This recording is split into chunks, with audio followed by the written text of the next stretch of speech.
할렐루야.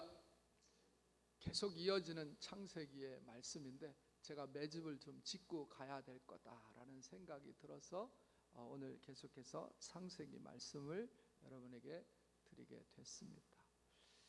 이 롯의 이야기는 현대를 살아가는 우리들에게 아주 귀한 교훈을 주는 말씀이 됩니다. 오늘 하나님께서 우리에게 주신 본문 말씀을 통해서 저와 여러분이 함께 은혜 받는 시간이 되었으면 좋겠습니다. 아브라함이 갈대아 우르를 떠나 정처 없이 여행을 시작할 때부터 롯은 아브라함의 동행자였습니다. 롯은 갈 바를 알지 못하는 신앙 여정에서 줄곧 아브라함과 함께한 신앙의 사람이었습니다. 아브라함이 탈선을 해서 고난을 받던 애굽 시절에도, 황폐한 네게브 사막을 지날 때도 롯은 아브라함과 함께 나그네로서의 삶을 살았습니다. 또 아브라함이 믿었던 그 하나님을 이 롯도 믿었습니다. 롯은 믿음의 사람이었습니다. 그것을 성경이 이야기해요. 물론 성경 속에서 롯이 그렇다 멋있게 하나님을 믿은 그런 내용들에 대해서는 언급이 없습니다만, 그러나 성경은 그를 의인이라고 말하고 있기 때문에 이 사실을 롯이 의인이었다라고 하는 사실을 확인해 주고 있습니다.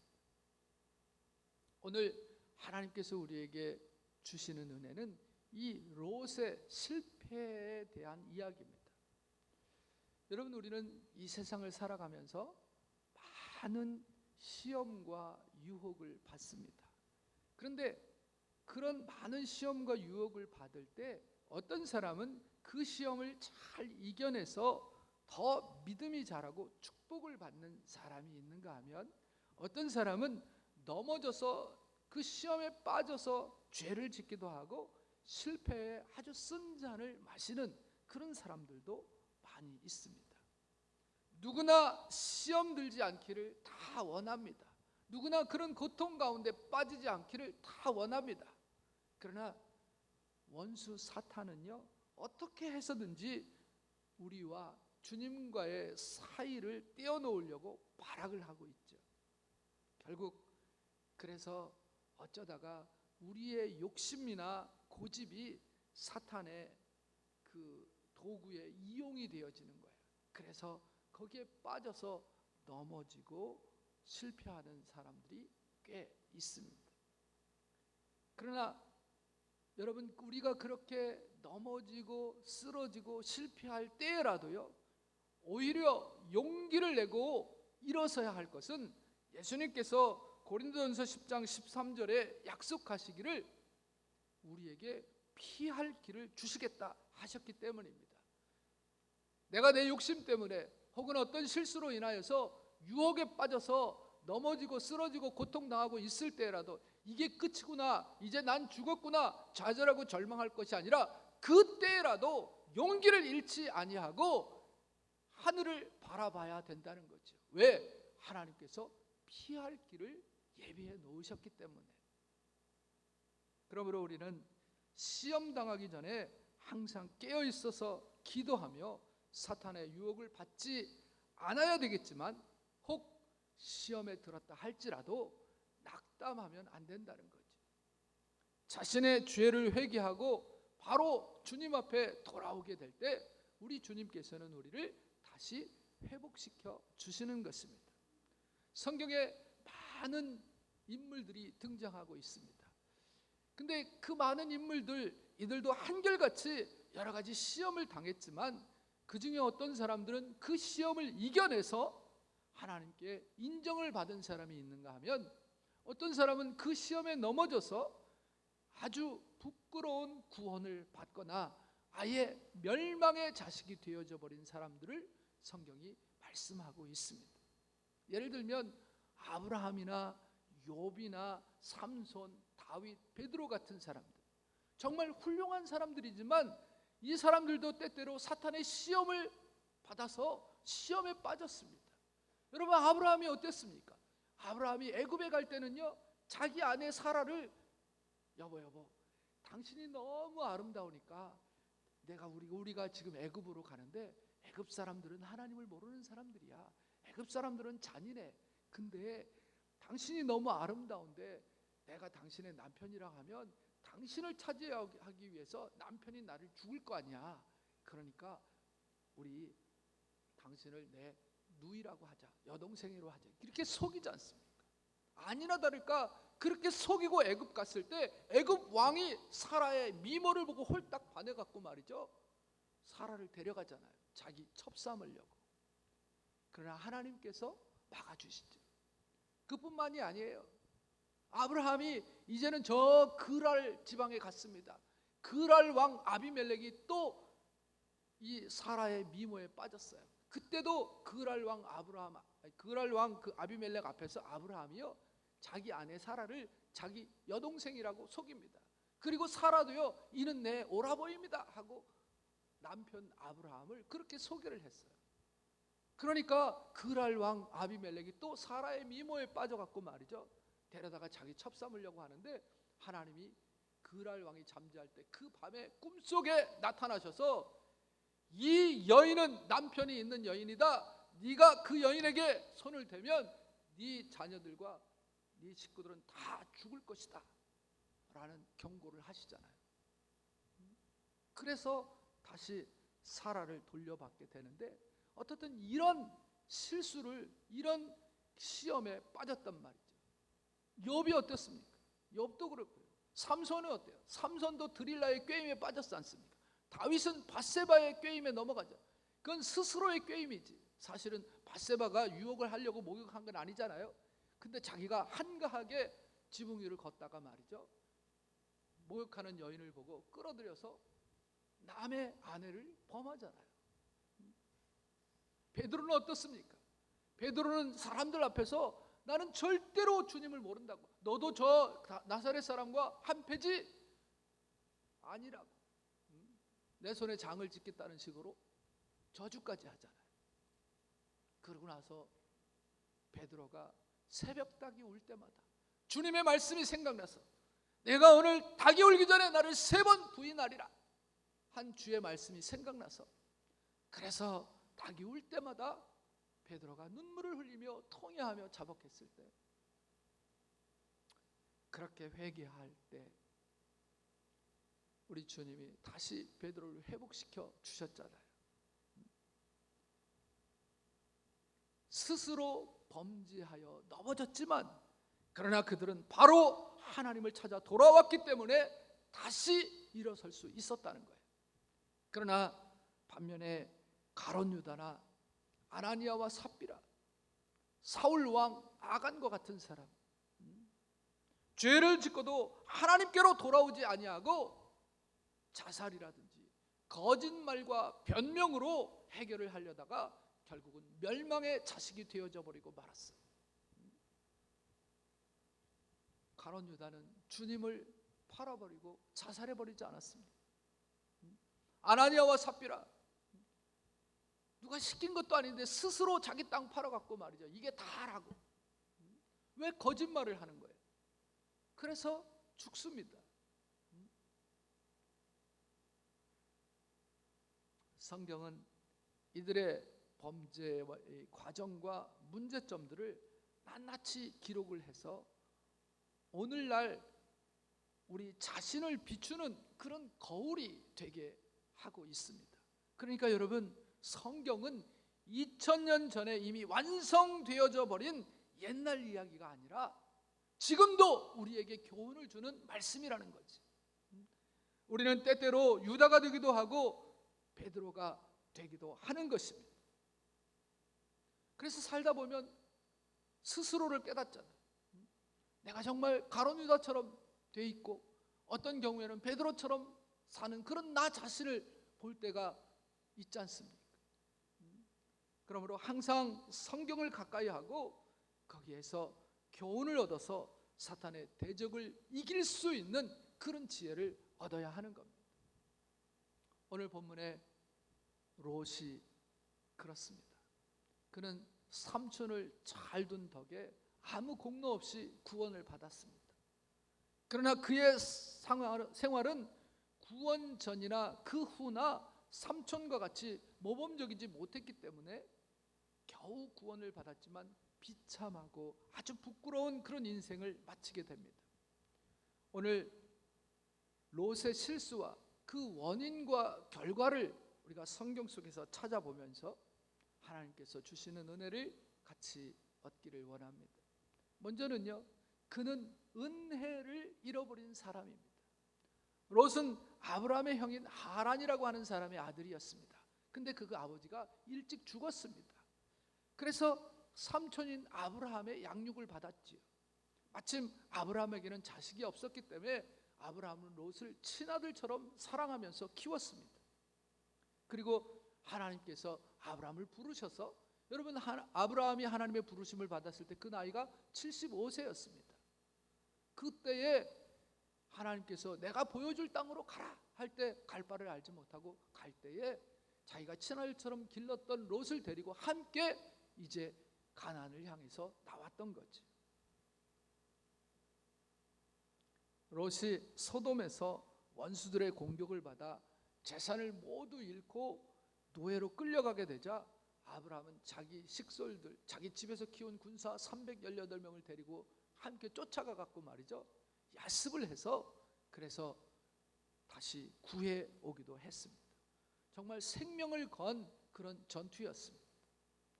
또 하나님께서 소돔을 벌하시겠다, 소돔의 죄악이 관영해서 소돔을 그대로 놔둘 수 없다, 내가 저 성을 불로써 멸하겠다고 할 때에 아브라함은 롯을 생각하면서 염치불구하고 하나님 앞에 기도하잖아요.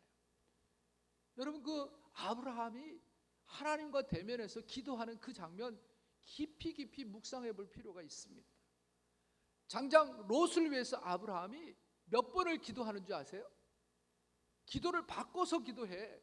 자기 체면이고 자기가 뭐 가지고 있는 모든 것 다 내려놓고 그리고 하나님 앞에 매어 달리는데 정말 치사할 정도로 매어 달려.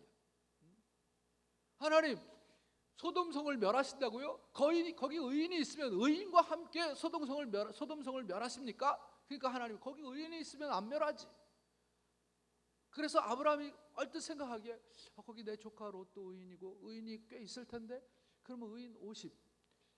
하나님, 의인 50명이 소돔에 있으면 멸하시겠습니까? 안 멸하신다는 거야. 그런데 가만히 생각해 보니까 의인 50이 안 될 것 같아. 그러니까 아브라함이 애가 타져요. 그래서 하나님 앞에 다시 기도합니다. 아니 하나님, 거기서 5 빠진 45명이면요 그것도 괜찮다는 거예요. 근데 또 생각하니까 그것도 안 된다는 거야. 그래서 40명. 또 생각하니까 그것도 안 될 것 같아. 그래서 30명, 20명, 나중에 10명.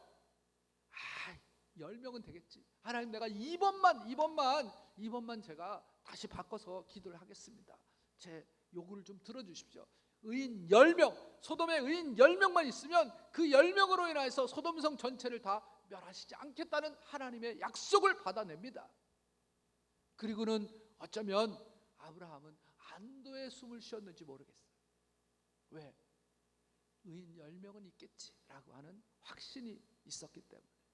그러나 어땠습니까? 그 소돔성에는 의인 10명이 없었습니다. 그래서 결국은 망하게 되는 거죠.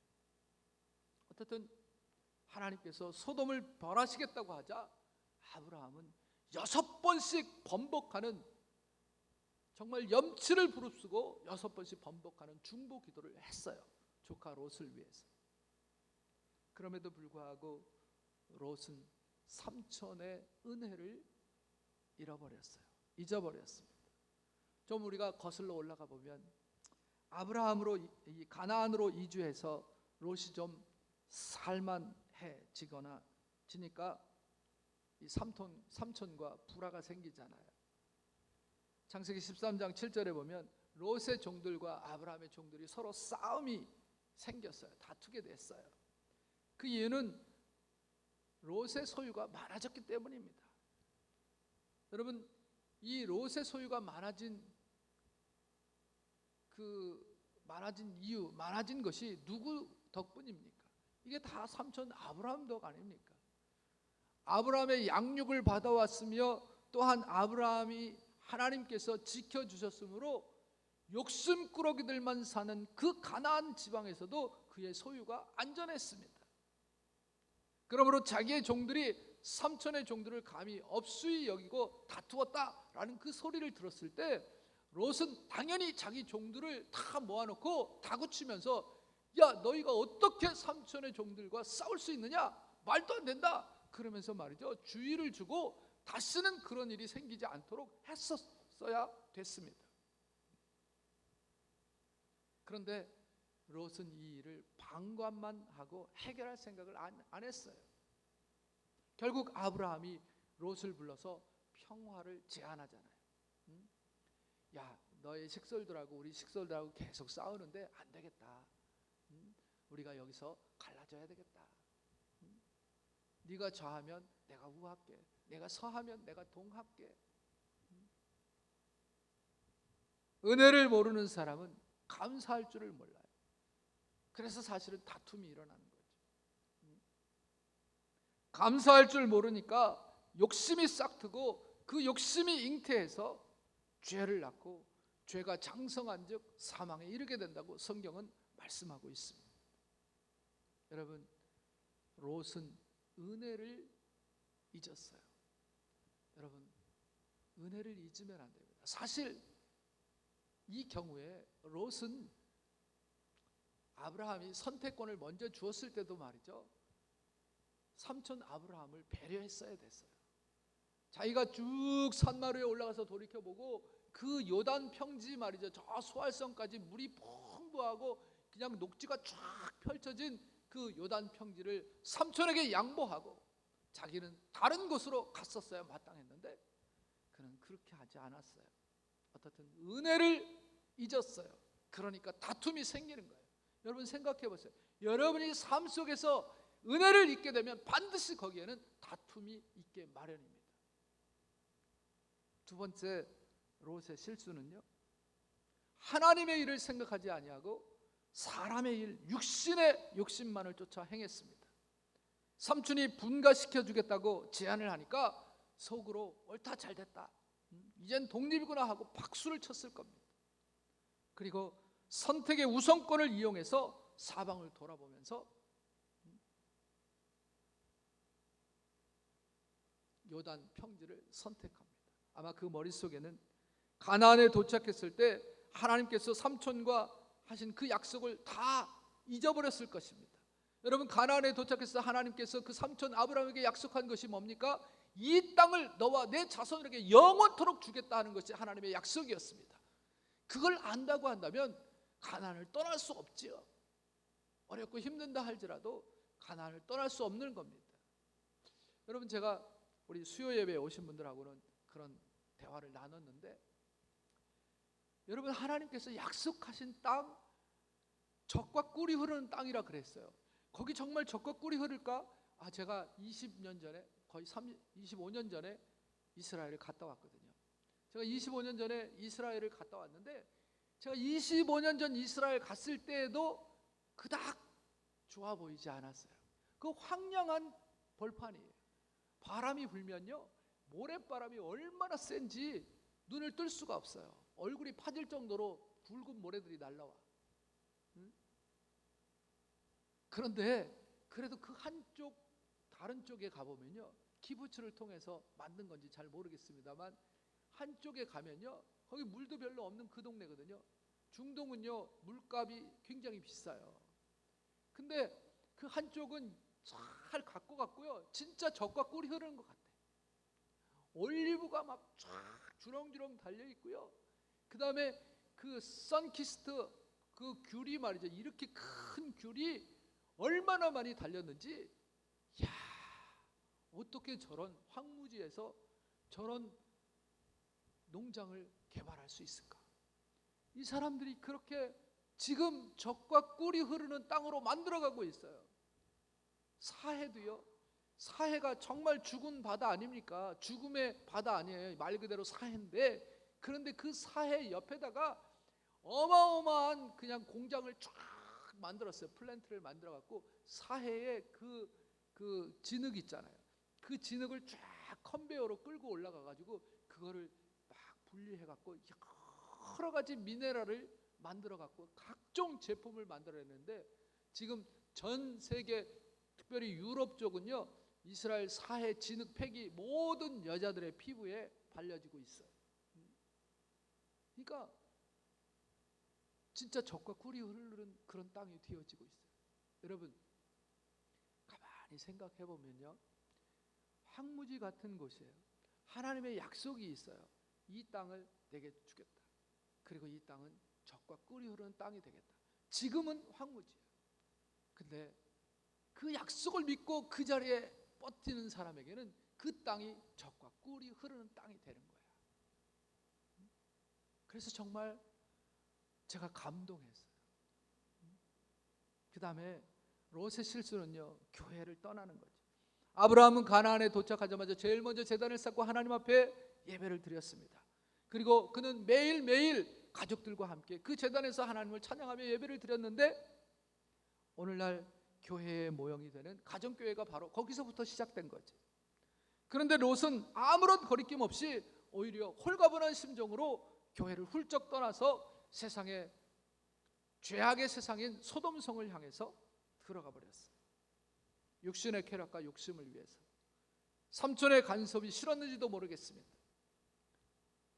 성경에 보면 탕자도 아버지의 간섭이 싫어서 쾌락을 쫓아 아버지의 집을 나갔을 때 일시적인 낙이 있었지만, 그러나 결국은 궁핍하게 되고 돌아오게 됐습니다. 교회는 우리의 집입니다. 영원히 거할 우리의 장막입니다. 거기에 예수님이 계시잖아요. 그래서 예수님이 계신 그곳을 떠나서 우리가 어디로 가겠습니까? 요즘에 많은 사람들 가운데 교회가 필요 없다 이렇게 주장하는 사람들이 없잖아 있습니다. 뭐 날씨도 더운데 교회 갈 필요도 없고 집에서 예배드리면 되지, 인터넷 통해서 예배드리면 되지, 방송 들으면 되지, 뭐 이렇게 생각하는 사람들 간혹 있는데, 여러분 그거 아닙니다. 지금 팬데믹 기간에 봉쇄로 인하여서 교회에서 대면 예배를 드릴 수 없어서 이제 인터넷 예배를 드린다.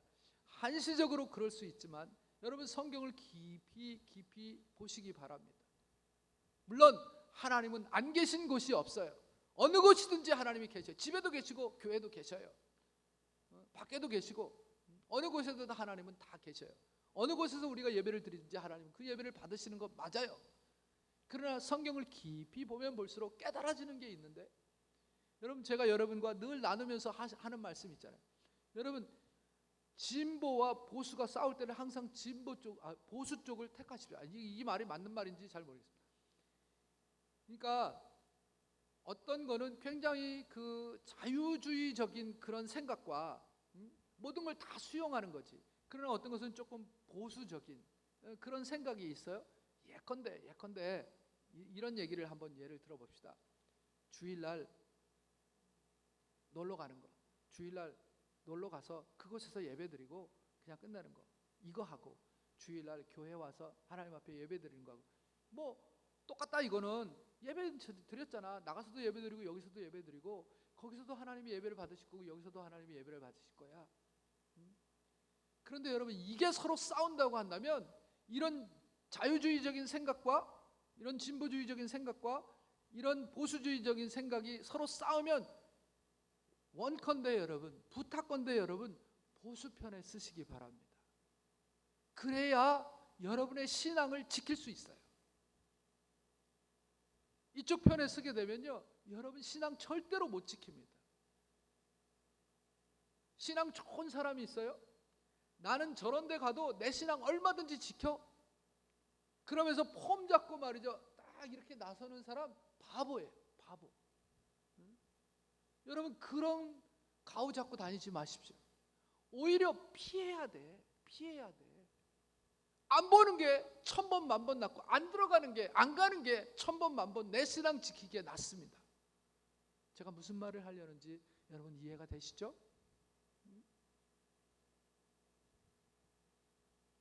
교회 비대면 예배, 한시적으로 어쩔 수 없이 비대면 예배를 드리는 것 이해 갑니다. 그러나 원칙은 대면 예배예요. 하나님 앞에 나아가서 여러분이 예배를 드려야 되는 거지, 비대면 한시적인 겁니다. 성경은 비대면 예배를 이야기하지 않습니다. 여러분 하나님 앞에 나아가죠. 여러분 교회 우습게 생각하지 마세요. 성경을 쫙 읽어보다 보면 무릎을 탁 치는 그런 부분들이 없잖아 있어요.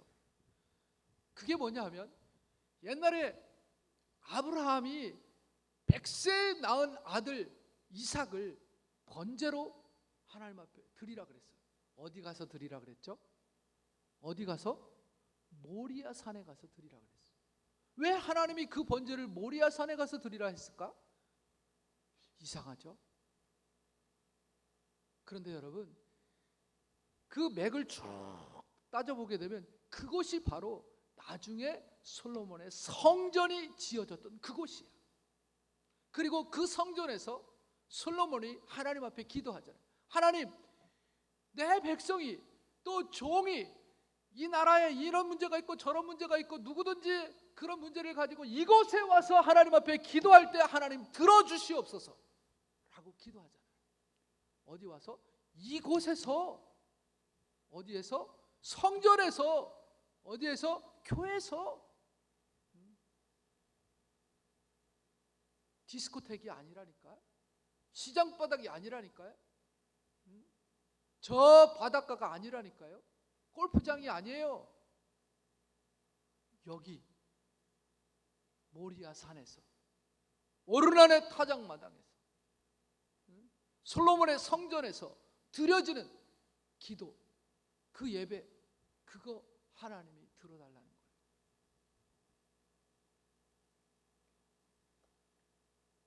물고기가 물을 떠나서 혹시 살 수 있을지 모르지만 성도는 교회를 떠나서는 결코 그 신앙을 유지할 수 없습니다.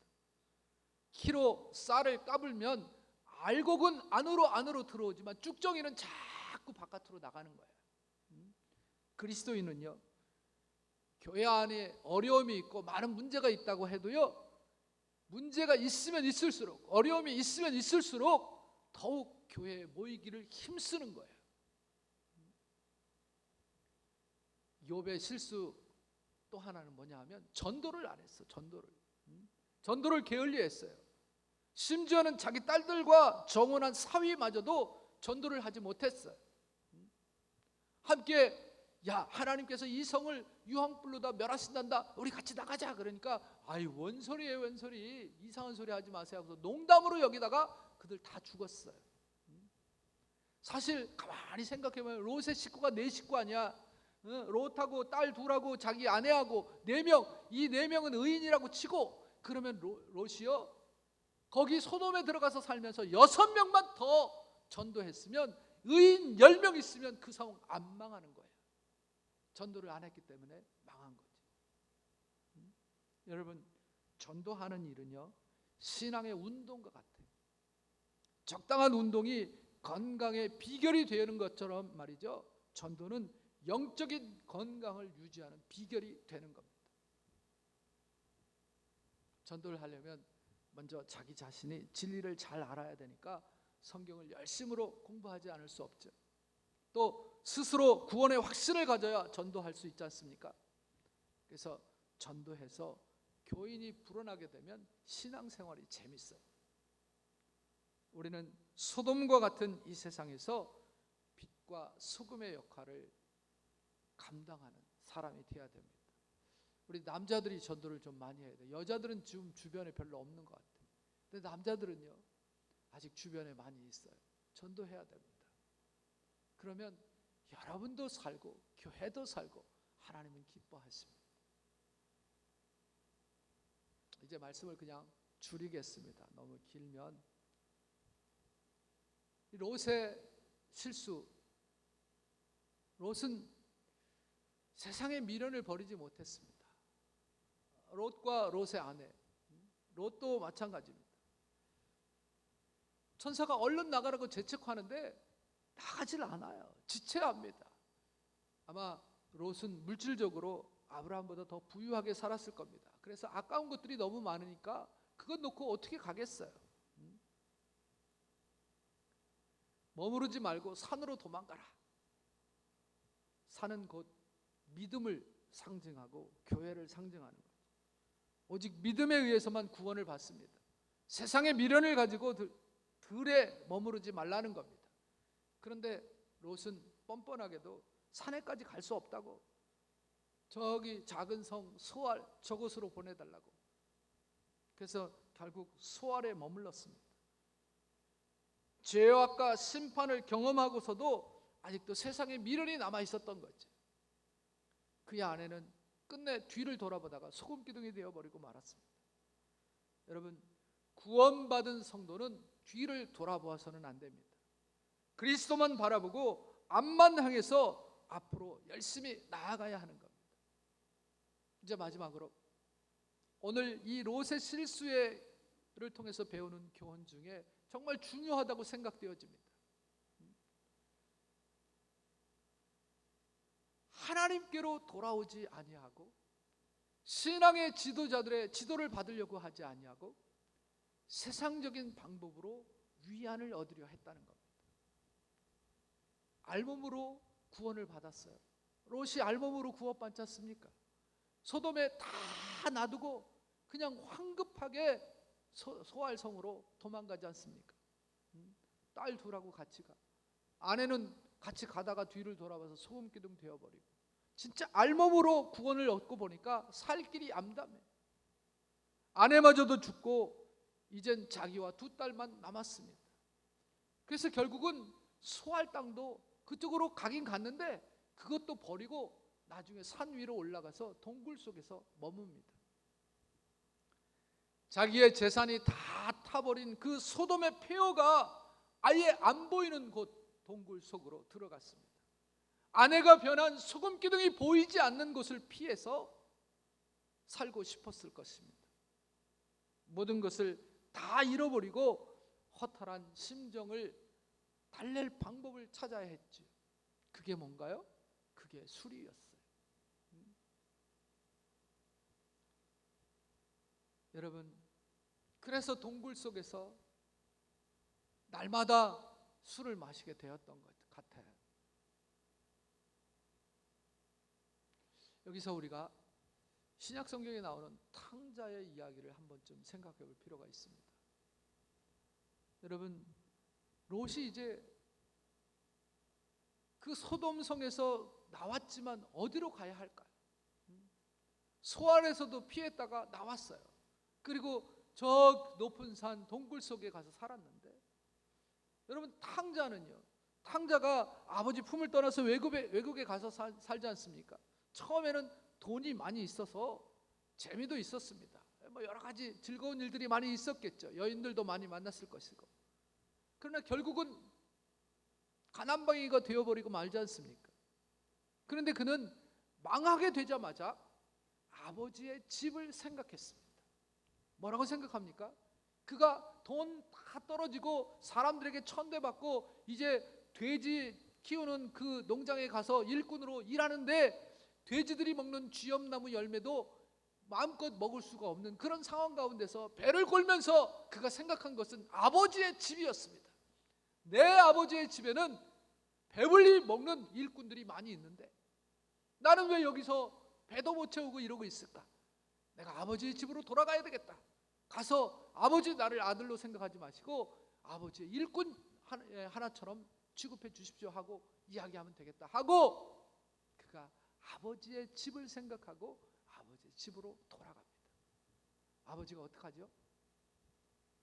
먼 데서부터 오는 아들의 모습을 발견하고 맨발로 뛰어가서 안아주는 그런 장면이 아닙니까? 그래서 잔치를 벌이고 이 아들을 다시 정말 아들을 회복시키잖아요. 그런데 바보 같은 롯은 여기에서도 뼈아픈 실수를 저질릅니다. 사실 당연히 그 당시에 삼촌 아브라함에게로 돌아가면 아브라함의 은혜를 기억하고 아브라함으로 돌아갔으면 롯은 아마 이런 실수를 저지르지 않았을 것입니다. 뭐 염치가 없었겠죠. 자존심도 허락하지 않았겠죠. 떠나올 때는 잘 살겠다고 나왔는데 이제 빈털터리가 되어서 다시 찾아가기가 내키지 않았을 겁니다. 자기가 실패한 그 부끄러움을 내보이기가 싫었을 것입니다. 그래서 그는 동굴 속으로 숨었던 거지. 여러분, 이런 판국에는요, 염치나 체면이나 자존심 같은 것을 따질 때가 아닙니다. 탕자처럼 완전히 두 손 들고 아버지 앞으로 돌아와야 하는 거야. 더구나 롯은 더욱 타락해서 자포자기가 되니까 이제는 술을 마시는 거잖아요. 그것도 자기 딸이 둘씩이나 들어와 가지고 말이죠, 동침하는 것도 모를 정도로 취해버린 거예요. 그래서 결국 이스라엘의 대적이 되어지는 이방 족속을 생산하게 되는 거죠. 노아는 성경에 보면 노아는 술에 취해 실수를 함으로 흑인 노예 역사를 만들었습니다. 롯은 술에 취해 실수함으로 하나님의 택한 족속에게 올무가 되는 이방 족속을 만들었습니다. 근데 중요한 것은 오늘날에도 많은 사람들이 이 술과 마약과 성적 타락으로 인해서 자기 자신은 물론 가족과 후손에게까지 나쁜 유전을 전하는 그런 실수를 하고 있다는 겁니다. 여러분 가운데 혹 어려움에 처한 성도 있습니까? 고난 가운데 고독을 느끼며 괴로워하고 있는 그런 심령은 혹시 안 계십니까? 술과 같은 세상적인 방법으로는 절대로 치료할 수 없습니다. 우리는 어려울 때일수록 하나님을 찾아야 하고 또 신앙의 선배들을 찾아야 합니다. 롯은 어려울 때 아브라함을 찾지 아니하고 술을 찾다가 결국 실수로 끝났습니다. 그러나 탕자는 어려움을 느끼자 곧 아버지를 찾았으므로 다시 회복되어질 수 있었습니다. 우리는 하나님을 가까이 하고 또 신앙 지도자를 가까이 하는 지혜를 배워야 합니다. 롯은 계속되는 실수로 말미암아 인생을 실패로 끝냈습니다. 우리는 그와 같이 은혜를 잊어버리지 않아야 합니다. 육신의 일을 생각하지 말고 하나님의 일을 먼저 생각해야 하고요. 어려울수록 교회 안으로 모여야 됩니다. 합심해서 기도해야 됩니다. 힘써 전도해서 신앙을 지키고 빛과 소금의 역할을 감당하는 사람이 되어야 합니다. 주님만 바라보고 앞만 향하여 열심으로 달려가야 됩니다. 늘 하나님을 가까이 하며 교회 지도자들의 가르침을 존중해야 됩니다.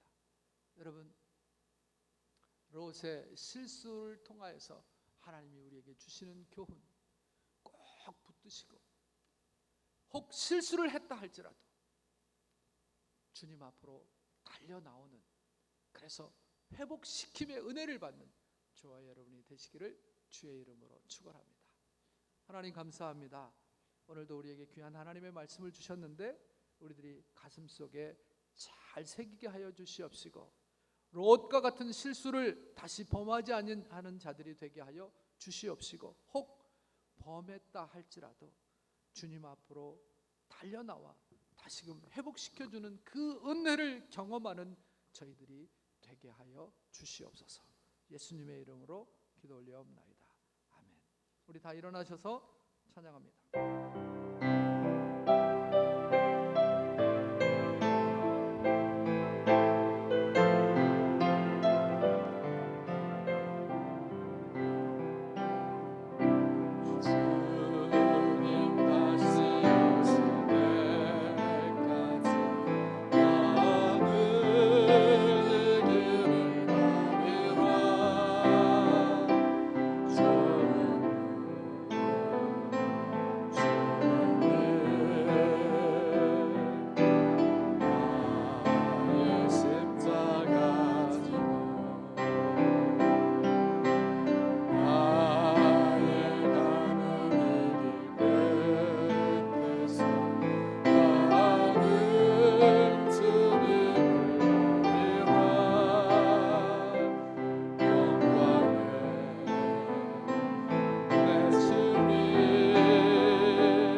우리 하나님 아버지의 무한하신 사랑하심과 성령님의 감화 감동 위로 교통 축복하시니 오늘 하나님 앞에 나와 말씀 듣고 돌아가는 성도들 머리머리 위에와 저들의 가정과 일터 위에 이 나라와 이 민족 내 사랑하는 조국 위에 세계 선교 위에 영원토록 함께 계실지어다.